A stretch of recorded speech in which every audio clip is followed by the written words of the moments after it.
Rightio, we've come out to Garmin's Queensland headquarters this afternoon and with Gordon Triplett, and it looks pretty flashy. We're not going to tell them that it's in the world's fanciest shed, mate, and you are out in the back blocks here, mate, but this is where the hub of Garmin in Queensland, isn't it, mate? This is the place. Yeah, this is where it all happens from. We've got another little spot down at Logan, but yeah, this is the central for now.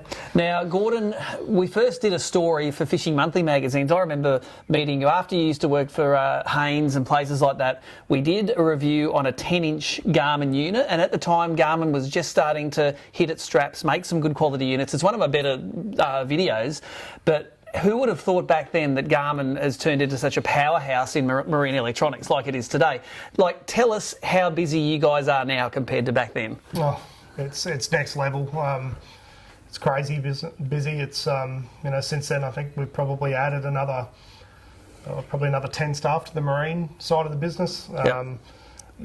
We literally can't keep up. It's been that popular with the addition of side imaging was when first did that. So I'd only been in the job like 2 days or something when we did that. And then UHD, and now of course LiveScope is just next level. Force engines. And I notice when I do a lot of boat tests, I see a lot of boat manufacturers are using Garmin as an OEM supplier. So in the old days, it used to be some Humminbirds, some Lowrance, and a bit of Furuno. But now I reckon 50% of boats, or probably more that I test, come with the Garmin stuff. So you've obviously been active in the back, making sure that these boat manufacturers are putting the good kit in. Yeah, and I think it presents really good value for them too. And obviously the product's very accepted out in the marketplace, so it makes sense for OEMs or boat builders to team up with us. Now, Garmin's been a great ABT sponsor for several years. In fact, the Garmin Verb cameras are the ones that you guys have been watching the ABT highlights on for years and years now. They were a great camera, fully waterproof, being able to be powered from a boat. I live stream off them, and I have done so for years. You guys are discontinuing those, aren't you? I'm not real happy about that. Yeah. Unfortunately, they're sort of coming to the end of their life. We've still got a few left, and we'll sell through them and we'll support them. But unfortunately, it's a pretty competitive market. Yep, that's right. I can understand how it would be hard to make a buck in that market, but rest assured, ABT, we still got 10 of them, and so we're going to be able to still bring you the highlights and do the live streaming that we do. But Garmin, as a sponsor of ABT, been there for a few years now, and I think it's time now to pivot from the cameras, because you're the only one that does cameras now, to this LiveScope technology. It's something that a lot of you guys may have seen on social media, or you might have experienced it on someone's boat. But we've only had one Bass Pro tournament this year, won by Matty Langford, one of your anglers, and he just says, I'm driving past shag trees, I'm pointing the LiveScope at them, and I'm seeing the fish that I'm going to catch. That's the difference, isn't it? That instant feedback. Yeah, it takes all the guesswork out of it. You've got eyes under the water. Yep. So you can pull up next to a snag, have a look at the snag, see if there's fish there. The first couple of casts, you're going to see whether they're going to bite. Like, most anglers are pretty tuned into it now to work out the fish's reaction. Yep. So you can see the mood. You can see real time what their mood is. Yeah. Yep. So it just takes all the guesswork out of it. And whereas you might have thrown, 30 or 40 or 50 casts at a snag and then moved on, you can get the reaction in 2 or 3, or even see if there's nothing there and move on. So that's right. You're not wasting time throwing plastics or lures at a tree that's not going to produce. Now, more than just bass, we've seen the Garmin do really well in the Barra tournaments as well. Matthew Mott won an event last year. We were actually anchored next to Motty in an event, watching him watch the scopes, keep an eye on it, throw it in front of the fish, and see, basically watch the fish eat it. So, guys like Justin Nye up at Gladstone, he'll be fishing the Barra Australian Open this year. We got Motty; he can't keep himself away from the Barra tournaments. Yeah. You've got some really good guys in the right spots, developing, I suppose, the techniques to take advantage of what you can see now. And if you want to follow these guys, go and check out Justin Nye or his Gladstone Sport Fishing page, Matthew Mott and his Matthew Mott Sports Fishing Adventures, I think, and also Matty Langford in Australian Sport Fishing Charters. Yeah, those Ryan Moody and as well, and Ben Weston. Okay, so there are plenty of guys you can check out there. And the cool thing is, these LiveScope recordings that are lighting people up, you can record them and then put them on the social media. So you can't just say my sound sound is awesome. It's like, check out what's going on here. Yeah. So the gap I've seen in the market, the reason I'm talking to you at the moment, Gordo, is because there's a burgeoning market of brim guys out there. We fish shallow water, and previously, looking at how the LiveScope worked, it was a real sort of nearly a horizontal thing. In deep water, it was good. Under the boat, behind the boat, for bass, cod, barra guys, it was pretty good. But a brim guy might be fishing 3-4 foot deep, 50 feet in front of the boat, and it wasn't really suitable to that application until you made this thing, and you made some technology that turned this transducer from looking that way to looking this way. And That's it's right. and just tell us about how the feedback's been for that periscope mode. It's something that really excites me as a brimmer. Perspective mode, yeah. Perspective, that's it. Perspective mode, yeah. So, yeah, as you said, it used to be a really narrow beam. So it was 10 degrees each side of centre, 20 degrees max, and it was 135 degrees front to back. Yep. So we've seen under the boat and a little bit behind the boat and all the way out the front. But like you say, for a lure guy, they need to see more of that. Yep. So by turning it side on, we now get 150 degrees side to side. Yep. And it sits. Does it sit this way, or does it sit that way in the water? That way, other way. That way. Yep. So it sits that way. Yep. And it's looking how far like in 4 foot of water, how far forward and to the side can it look?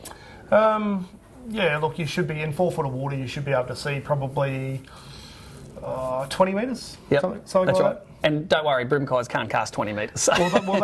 That's it. And that's how I sort of explain it to most people.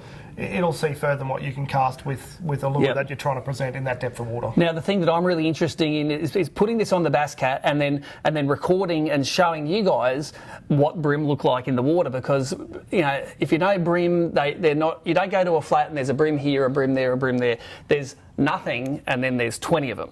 So if you can identify as you're going along where those wolf packs of fish are, I think that's a really useful fishing tool. Normally you work out where they are by cast, nothing. As soon as you land near the wolf pack, bang, they're all onto it. So being able to look at it and just go, they're over there, I think that's really exciting. We're going to come back to you with some videos of how the testing of this stuff and that view goes in future months. Another thing that the brim guys are really excited about is the Garmin Force electric motor. Now, I've had one of those on my boat for nearly 6 months now. I'm loving the fact that they're stainless steel. They've got a 3-year warranty in salt water, and they've got that ultra quiet brushless electric motor in them. How are you going with that? Are you keeping them in stock? Are Australians taking to them? We're out of stock. Out of stock as well. We're out of stock right now, but yeah, look, there's no point hiding behind it. We've just come off the busiest couple of months we've ever had. It just grows and grows and grows. We've got stock on the water, but unfortunately, because of the COVID stuff and the biosecurity stuff, takes a long time. Takes a long time. Yeah, we're like everybody else, stuff's just slowed down. So we'll have it in stock very, very soon. But the Force engines have taken off. Today I've spoken to guys that have bought today. And guys like Matt Mott and Matty Langford, the feedback we're getting out of them is that they're quieter. And that's a huge thing. Some electric motors are noisy underwater. So the quietness, but the fact that they're getting way better performance out of their batteries. They can be longer on the water. 3-year warranty versus other brands that have got 2 years. Or nothing in salt water if it's the wrong motor. So ours are a full salt water engine. So all of that sort of stuff sort of adds up to it. So it's a really good investment. And things like gesture control with the hand I call it Wii control. It's like you're playing with your Wii. It is. So all of those things, wireless foot pedal, and you can wire it if you want to, and a lot of guys do want to still wire it.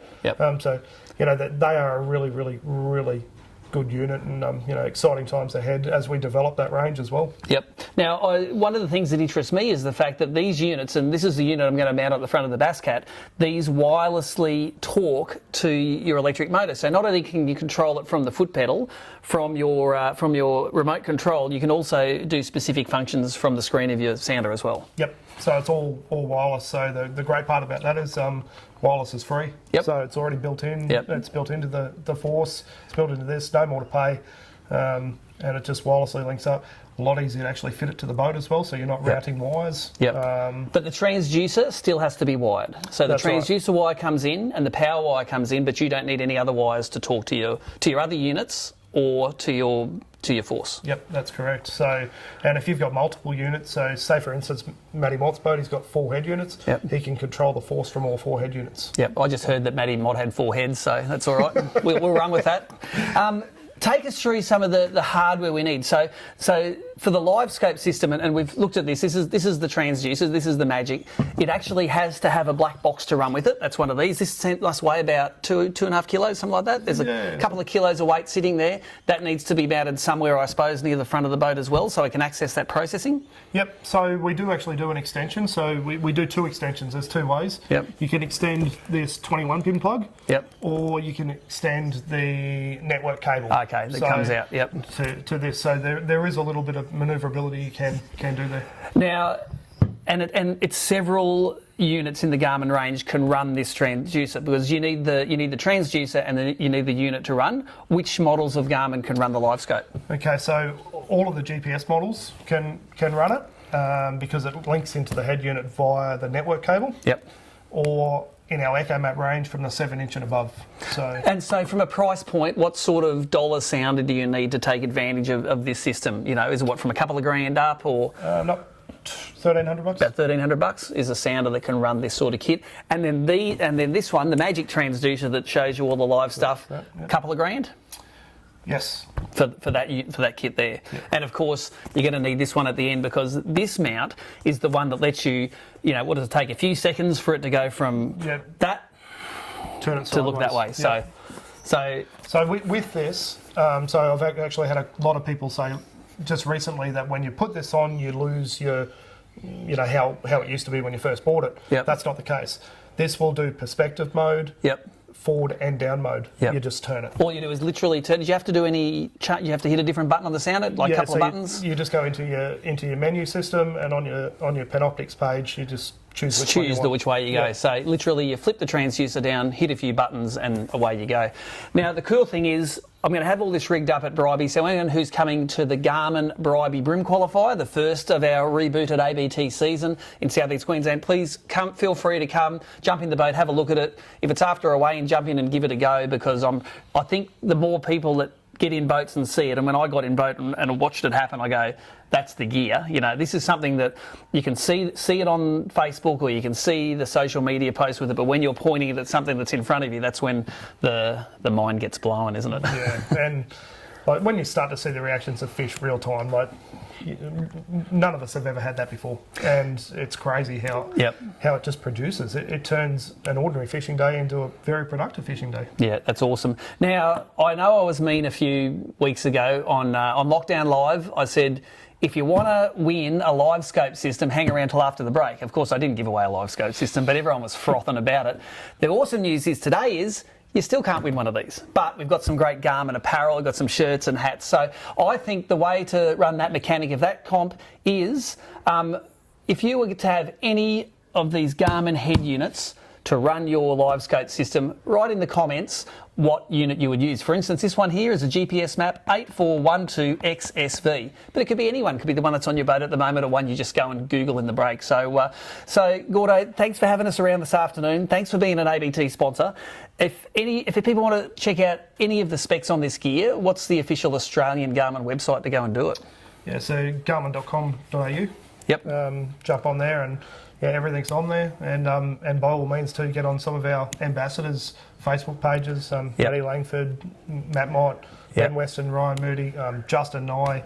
Justin's gone nuts with this stuff. Yeah. So some of the shots that he's got of Barra taking lures, and Matty's got bass taking lures. Like Matt's got one facing backwards on his boat, and he's got bass taking lures. Troll lures, I've seen that too. It's awesome stuff. You've got a great cohort of anglers representing your product, and mate, really looking forward to taking this on the water and showing you and you guys some brim.